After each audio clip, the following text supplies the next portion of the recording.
Have you ever looked at your kid and thought, wow, she's doing exactly what I did, but I didn't even know I was doing it? That's the moment you realize she's not just learning from you, she's mirroring you.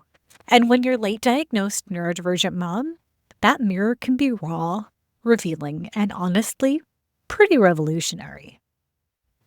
Hello, my friends, and welcome back to the Nostalgic Neurodivergent, where we unpack parenting, identity, advocacy, and all of the glorious chaos that comes with being a neurodivergent mom raising neurodivergent kids with a healthy side of zennial nerdy energy. I'm Corey, and today we're getting into something deeply personal and incredibly powerful: what it means to unmask with your child, to let go of the pressure to be perfect and instead show them what real self acceptance looks like. So, in this episode, we're going to be covering why neurodivergent moms often don't realize they're still masking, how our kids reflect our unhealed patterns, what unmasking in real time looks like, messy, but also beautiful, the science behind co regulation and mirror neurons, and how to make your home a space where both of you can breathe. So let's start here. You think you've unmasked, but masking has so many layers. Maybe you've stopped faking eye contact or overcommitting, but you're still saying yes when you want to say no. Still brushing past your needs to keep the peace. That, my friends, is masking too. And our kids are watching us overfunction, over apologize, over adapt, and they're learning. Even when we think we're hiding it, their nervous systems are picking it up too. Mirror neurons start to fire when we observe someone else's behavior. So your child literally feels your stress before you name it. So if you're masking your overwhelm, they absorb it without context and call it normal. So here's where it gets personal. One day I watched my daughter say, "It's fine," when it clearly wasn't, and I had this gut punch realization. That was me. She learned it from watching me dismiss my own needs, smooth everything over, and avoid conflict.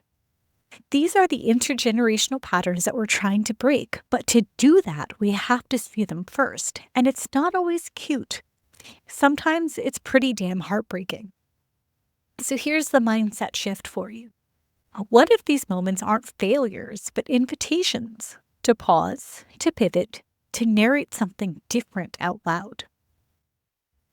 So, how do we unmask together? One word: co regulation. Co regulation means we manage our nervous systems with our kids, not in spite of them. It's modeling deep breaths when we're frustrated. It's saying, "I'm overwhelmed right now, so I need a few minutes to feel calm before we talk." Kids learn emotional regulation through attunement. If they see us identify, name, and respond to our own signals, they will learn to do the same.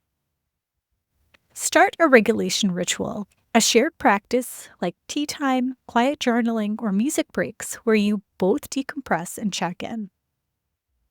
Now, here's the other thing. You don't need a Pinterest-worthy sensory corner to create a safe place. A safe place is where your kid can stand without being shushed, where they can say, "I don't know why I feel this way," and you meet them with curiosity, not correction. And here's the big kicker. That place has to exist for you too. So it makes you feel safe, seen, and supported.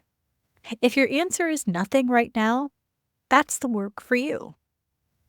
Be sure to grab the Emotional Regulation Reset Guide because it's full of some simple ways to start co-regulating and building safety into your daily routines.